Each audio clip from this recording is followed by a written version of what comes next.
Our picks for Offensive Rookie of the Year, Defensive Rookie of the Year, and Coach of the Year are coming your way today on the Locked On NFL Scouting Podcast.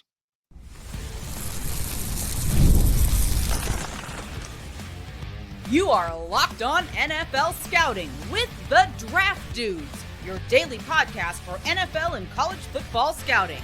Part of the Locked On Podcast Network, your team every day.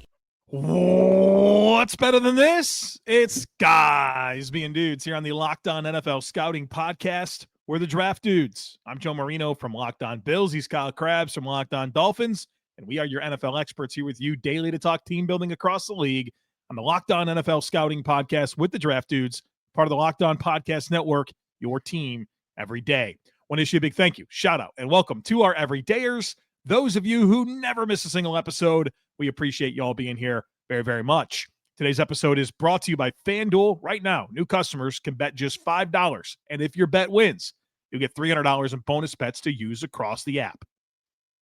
Joe, I hope you find the opportunity to have as much fun and passion in your life doing anything as the TCU Horned Frogs Twitter account had dunking all the receipts on Bill Belichick and the North Carolina Tar Heels overnight. They went crazy. Nuts. Crazy. And it worked. I ate up every bit of it. I enjoyed it myself. And listen, North Carolina will always have that opening drive. They'll have that opening defensive series, and they'll have that cool interception. But we will not want to acknowledge the rest of what happened in that game. Well, I will acknowledge that it was 48-14. TCU took the pregame speech where Sonny Dykes said, "This is a player's game." Bill Belichick got a ton of respect for him. He's not going to make a play out there in the field. You guys are. It's a player's game. And that got me gassed up because the coverage was very wall-to-wall.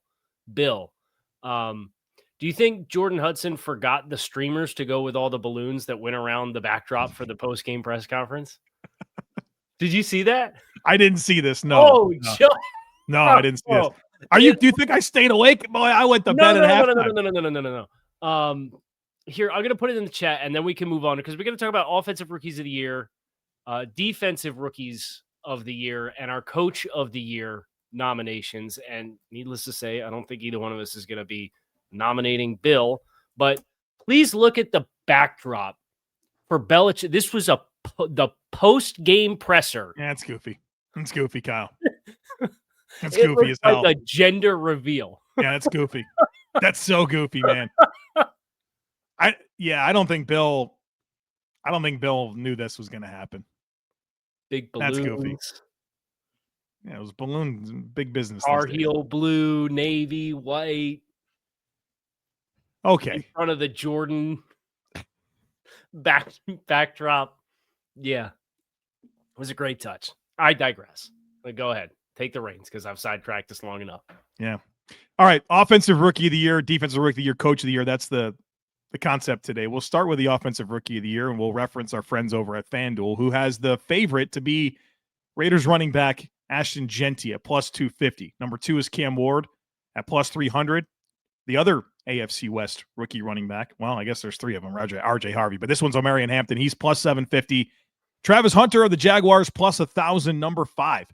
Tet McMillan, 1,200, plus 1,200. Then you get to Travion Henderson, Emeka Egbuka, Matthew Golden, Ja'Cory Krosky-Merritt, RJ Harvey, Tyler Warren, Jackson Dart.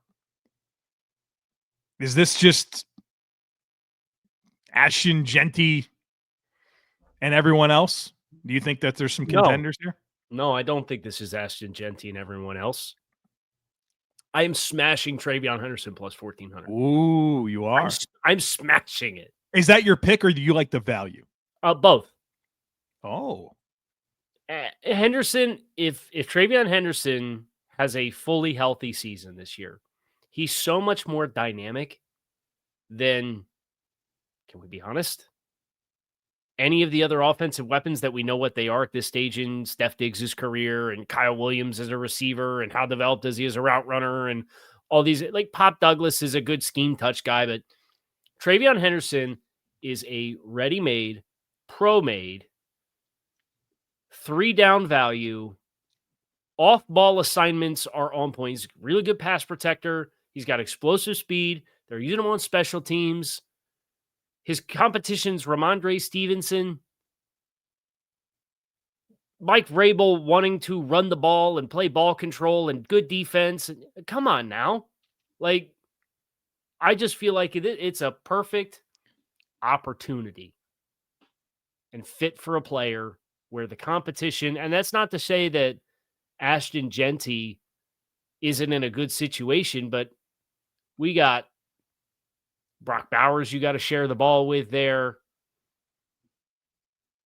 I have some questions about the right side of their offensive line. So all that just to me, it adds up to, I think Henderson's in the right situation for me to really be locked in. I think you make good points. I do. But also some of your points make me nervous about Travion Henderson being the actual winner of this award, because I don't think there is a whole lot of other dynamic elements to this Patriots offense. And you're talking about a second-year quarterback in Drake May that I like a ton. This is his fourth offensive system in 4 years. It is. And he just needs to know what way to turn and hand the ball off.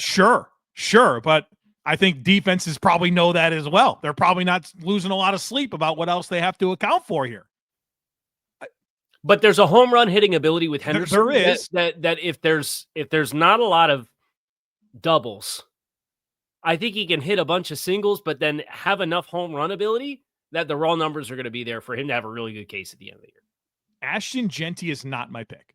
I have a different pick, but I have a take.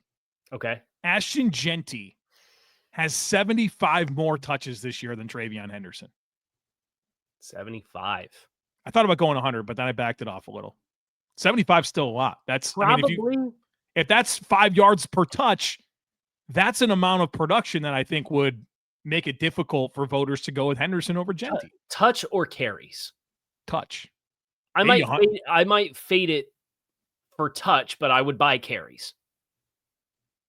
I think Henderson has more opportunity in the passing game to maybe. I think Henderson catches more footballs this year than Ashton Jeanty does. I agree with you, but I think the rushing attempts could be 100 more in favor of Jeanty. Okay. You're still in on Henderson. I'm not trying to talk you out of it. I'm just, Yeah, I'm buying that. And I think it's the same thing that we talked about yesterday with the MVP stuff, right? Like, Jeanty, the expectations are at a certain threshold for Jeanty versus effectively everybody else. And Cam Ward has similar odds because he's the top overall quarterback, right? And it's, if all things are even, the quarterback's going to get the award. I'd like the profile for Tetairoa McMillan.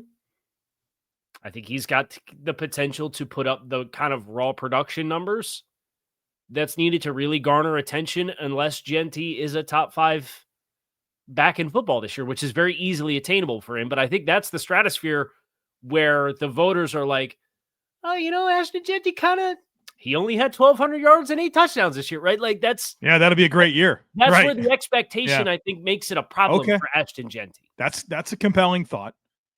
My pick is a player you just mentioned, Tet McMillan with the Carolina Panthers, especially with Thielen out of there. We know Bryce Young likes, Coker's hurt, and Leggett, we have a lot to learn about. I thought that Tet could get 150 targets with Thielen. I mean, I feel really comfortable with that. And Bryce, from watching him play quarterback, he likes to kind of throw it to his guys. He's the reason that they picked Tet in the top 10. He wanted this guy. They've been working all offseason. I think there's going to be a big-time opportunity for Tet to put up some big numbers, and he's my pick. I have an idea on the other side of it that's going to go into this conversation a little bit deeper before we shift gears to Defensive Player of the Year. It's going to be fun. Stick with us. This episode is presented by Yahoo Fantasy. The NFL season is right around the corner, and you can feel the buzz. Fantasy football season is here. Everybody's researching, drafting, and building their championship squads. If you haven't joined a league yet, now's the time, and it's all happening on Yahoo Fantasy. This year I'm playing fantasy football on Yahoo, and you should too, whether it's your first ever league or a veteran in your millionth league. Yahoo Fantasy is loaded with fun ways to compete and brand new features that make the game even better. With season kickoff on September 4th, now is the time to start playing Yahoo Fantasy Football, which offers so many fun ways to compete. Want more ways to play? Try the brand new Yahoo Fantasy Guillotine League mode, where The lowest scoring team gets eliminated weekly until one team is left standing. Want to play instantly with friends? Well, try the new Draft with Friends mode. Prefer the classics? Get your crew together in head-to-head private leagues, or if you don't have a crew, that's no problem. Join a public league, the easiest way to play. The NFL season kicks off on September 4th, so don't wait. Start your league now. Draft now at yahoofantasy.com/LockedOnNFL. That's yahoofantasy.com/LockedOnNFL. Folks, we have an important request. Locked On wants to hear from you. We put together a survey to learn more about our listeners and make your favorite podcasts even better. This is your chance to tell us what you like, what you don't, and answer questions about our advertising. Go to lockedonpodcast.com/survey to get started. Everyone who completes a survey will be entered for a chance to win one of 10 $100 Amazon gift cards. Again, that's lockedonpodcast.com/survey. You can also find the link in today's show notes, and we appreciate you for helping us out. All right, Kyle, I told you that I had a little something cooked up that I came up with during that first segment, and we're going to execute it right now. So my pick's Tet McMillan. Your pick is Travion Henderson. Yep. I want to attack the conversation like this. I want to say, if it's a quarterback, if it's a tight end, if it's a running, who would it be? Okay. All right. So if it's a running back, you've already came out and said Travion Henderson. Travion Henderson. I will come out and say, if it's a running back, it would be Ashton Jeanty. And the reason is, I know that you've made some compelling points. I think ultimately the volume is going to be there. I think he could get 400 touches this year. And for as much as Geno Smith's been a productive thrower, they do have Brock Bowers. They have Amari Cooper back in the mix. They brought Pete there to run the ball, man, to get to some classic football. I think he's going to get 400 touches, and that would put him in the driver's seat for this award, in my opinion. Okay. You gave your pick, Travion Henderson. I gave my pick at wide receiver, being Tet McMillan. If it's a receiver for you, who would it be? Tet McMillan. I think he's probably in my top 4 total players as far as offensive rookie of the year. And now we haven't picked a quarterback or a tight end. Let's go to quarterback next. If it's a quarterback, it's Cam Ward, right? It's Cam Ward. Okay. Yeah. Especially because I think it's the opposite of the Jeanty thing for me. And these conversations are as much about the psychology of the voters as it is about the players and their fits. And did anybody talk about Cam Ward at all summer after he got still haven't? Nobody's still talking about, and like Cam Ward came out there, was ripping the ball a little bit in the preseason after a rough first series of his first game. If he gets Tennessee in contention in any way, shape, or form for the AFC South, and he puts up numbers that are respectable starting quarterback numbers, he's going to be tough to beat in that regard. Now, I think there's multiple things that have to happen there, and some of it is outside of his control for the wins and losses of the team. Mm-hmm. But I think that's his recipe, and if he does, that's why he's sitting here at number 2 on this list on FanDuel with plus 300 odds. With you on Cam Ward. If it's a tight end, we have competition. We got Tyler Warren with the Colts. We got Colston Loveland with the Bears. Maybe you want to go Mason Taylor with the Jets? I'll go Colston Loveland, which I'm surprised he has lower odds than Tyler Warren at plus. Tyler's at plus 2,700. Colston's at plus 3,300. Colston drafted before Tyler Warren. I feel better about the offensive outlook for the Bears this year, where Tyler, Daniel Jones at quarterback, Jonathan Taylor, that's still very much the DNA of the team. They have some good wide receivers where A.D. Mitchell flashed in the preseason too, right? Josh Downs looks like he's going to be the real deal. Michael Pittman, right? Like the Alec Pierce, they got bodies. And it's not to say Chicago doesn't, where I think you've got a target sponge underneath in Cole Kmet and Rome Odunze in year 2. DJ Moore, how big of a target share does he command? So I get that there's questions there, but I think all of that in Indy plus Daniel Jones is your quarterback. And also, oh, by the way, you've been engineered this entire time to run the ball with Jonathan Taylor. Yeah, I'll go with Colston Loveland. 100% with you. I think Colston Loveland's probably 3rd in targets for the Bears. Tyler Warren, I love the skill set. 5th, maybe. A team that's going to run the ball. And I think they will in Chicago as well. But let's be honest about Jonathan Taylor versus DeAndre Swift. That's not the same caliber of back. Right. All right. Shall we shift gears to defensive rookie of the year? Yeah. Let's go ahead and give the odds out. All right. The leader, boy, this is a commanding situation. Abdul Carter at plus 185. Then it's Jalen Walker at plus 950. That's a chasm. Michael Williams is third at plus 1,100. Also Mike Green at plus 1,100. Then you have Travis Hunter at plus 1,400. Jahad Campbell, Shamar Stewart, James Pierce, Mason Graham, Donovan Izaraku, Janae Barron, Malachi Starks, everybody that's plus 2,000 or higher. All right. Man. I'm surprised there's that big of a chasm and gap. Huge. This might be the leading favorite for any award you could pick. And it's hard to argue with Abdul Carter, right? Because this is a pass rusher award in general, kind of like what the defensive player of the year typically is. You don't have a lot of like sexy off-ball linebacker. What is it? Schlesinger. Campbell, but and Carson Schlesinger, but Campbell also has a pass rush profile, but how much of that is he going to get when he also has Zach Bond in the same defense that has that same ability to him, right? So I'm surprised Travis Hunter is this low, to be honest. I like Travis Hunter's odds much better to be the defensive rookie of the year than offensive rookie of the year. I agree with that. So Travis at plus 1,400 is a little surprising to me, but I think my pick would be Abdul Carter. I think he has the potential in that front with those other players around him and Brian Burns and Dexter Lawrence and Kayvon Thibodeau. Like, you worry a little bit about how many sacks he's actually going to get. But I mean, Jared Verse was a runaway winner with it last year, and it 4.5. It was more about disruption than it was actual sacks. Yeah. And from that sense, this is the one place I will buy and then lean into, in part because of how big the gap is from Abdul Carter the next. Like, there's confirmation bias, and then there's what this odds feels like, right? Which is like, we've kind of already crowned you. If you're going to play the whole season and you're what we think you are, we think you're going to win the award. Yeah, I'm in on Abdul Carter. You laid out the outline there. That's my pick. I would, if I were to go down the list here and find like a value play, I really like Janae Barron at plus 2,000. Going to be a featured slot player for Denver, which I think, that defense is pressure oriented. They're going to get after quarterbacks. I think he'll have some chances to break on the football, but also like really physical player that I think will get tackles for loss. I think they'll send him on some blitzes. He'll have some pressures, some sacks. I think he'll have enough of the splash plays on a good defense where I think he'll overall be really, really sound as a guy that I think presents a lot of value at plus 2,000. Another guy who I think has some good value as a ball hawk player that is a starter on a team that invested a lot in their pass rush. But you got to scroll pretty far down this list before you find the name Xavier Watts. Oh, yeah. Plus 15,000. Yeah.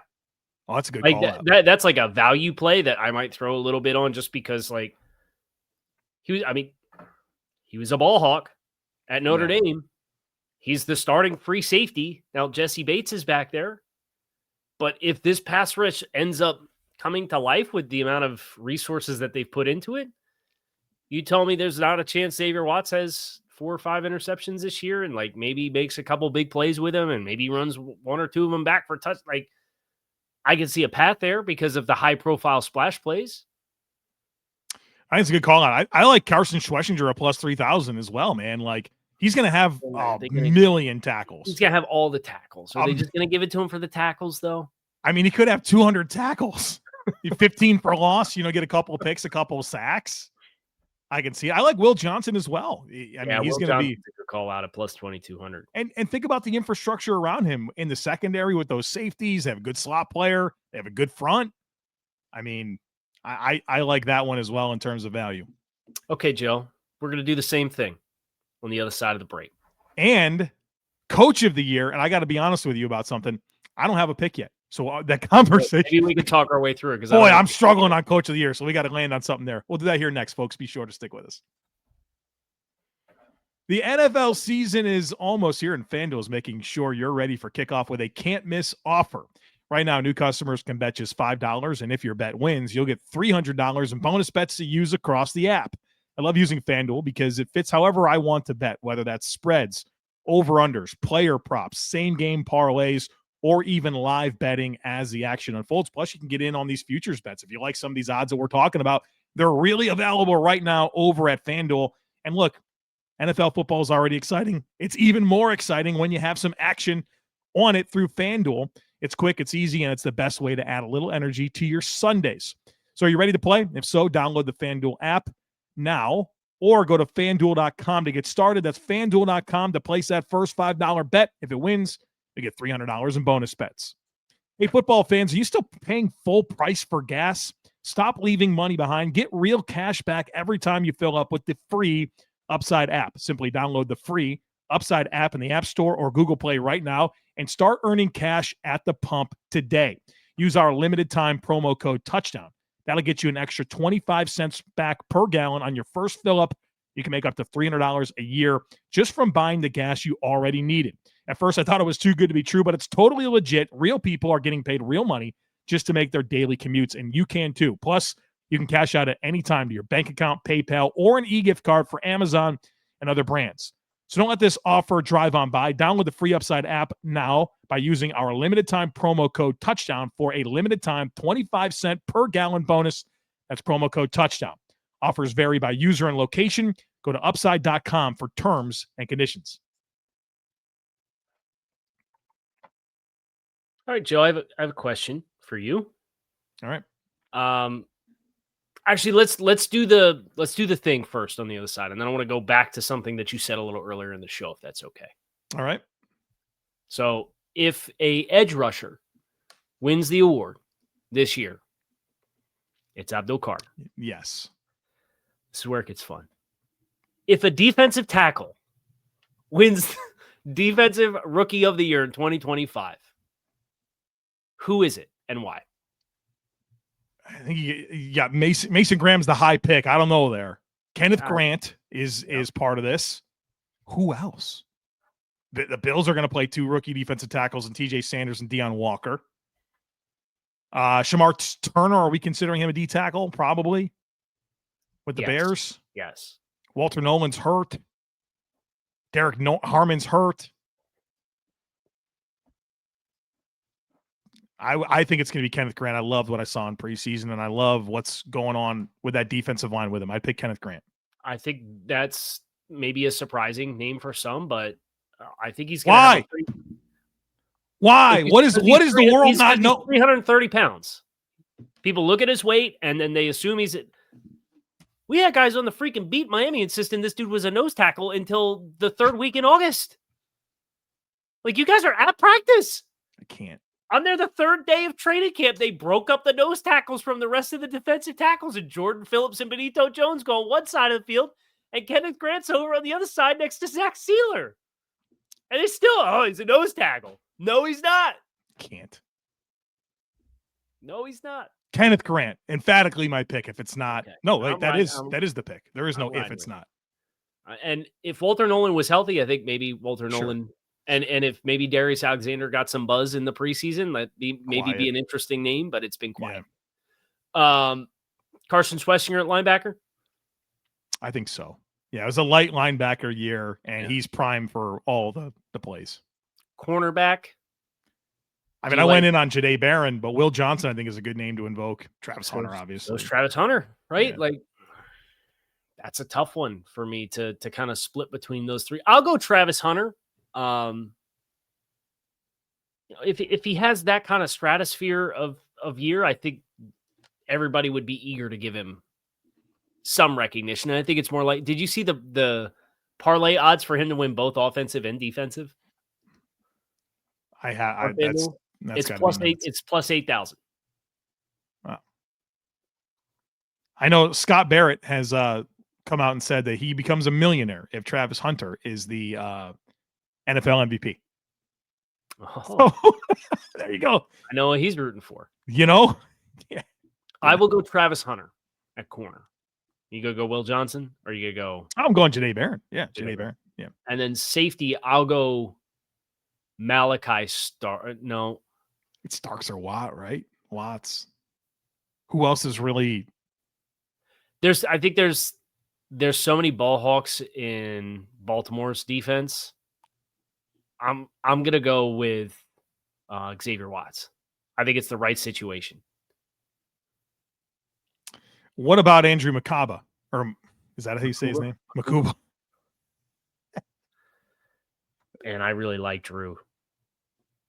I'd be surprised if he gets it in that Philly defense just because of all there is around him.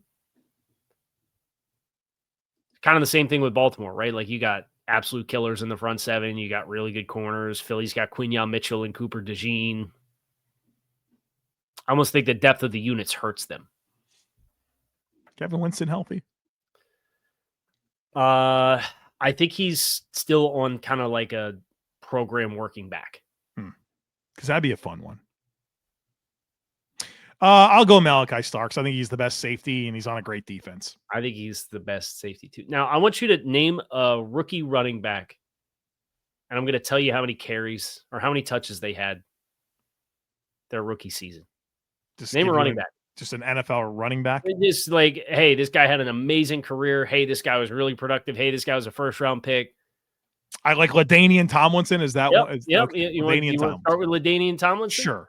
How many touches do you think LaDainian Tomlinson had his rookie season? 325. 398. Wow. Okay. Okay. And you said Ashton Jeanty 400. You think he could get 400 touches for Ashton Jeanty? Yeah. You want to name another one? Saquon Barkley. Saquon Barkley. Was that conveniently the second name that I researched? Saquon Barkley. 352. Saquon Barkley has never had 400 touches in a season, period. Okay. Okay, you want to name another one? How about our good friend Najee Harris? Infamous carry workhorse. Led the league as a rookie in 2021. And touches or carries? Touches. How many? 381. And this 400 is pretty lofty. Yeah, it's a push, but I mean, this is the stratosphere we're talking. I want to check Doug Martin. Oh, Doug. I know he had over 300 carries as a rookie. Doug Martin, not the defensive end nose tackle from the 80s. Boise State. Running back, 2012. He had 368 touches in 2012. Made the Pro Bowl. I'll take the under on. You should. Well, no. I'm going to take the under on 360.5. I'll take the under on under 360 touches. I feel as good as I ever could about Jeanty having 75 more touches than Henderson. Okay. He pushes for 400 touches, man. Coach of the year? Yeah, so listen, tomorrow on the show, we're going to give you our team-by-team record predictions and all that. That's stuff. right. So looking at you don't want to spoil too much here? Is that what you're saying? No, I don't want to spoil too much, but let me just tell you, one of the key things about being coach of the year is exceeding, preseason expectations. And I'm looking at these FanDuel odds, and I'm not seeing, like, in the top 1, 2, 3, 4, 5, 6, 7, 8, 9, 10 of the top 10 best odds to be coach of the year, I have one coach that I have projected to go to the playoffs. Okay. That's it. I want to take this from a different angle. I want to name you some hot seat coaches and their odds. And I want you to tell me how many wins they need to be a viable candidate to win coach of the year. Okay. Kevin Stefanski, Cleveland Browns, plus 5,000 for odds to win the award. If they win 9 games, he'll have a case. So 9 is your number. Yeah.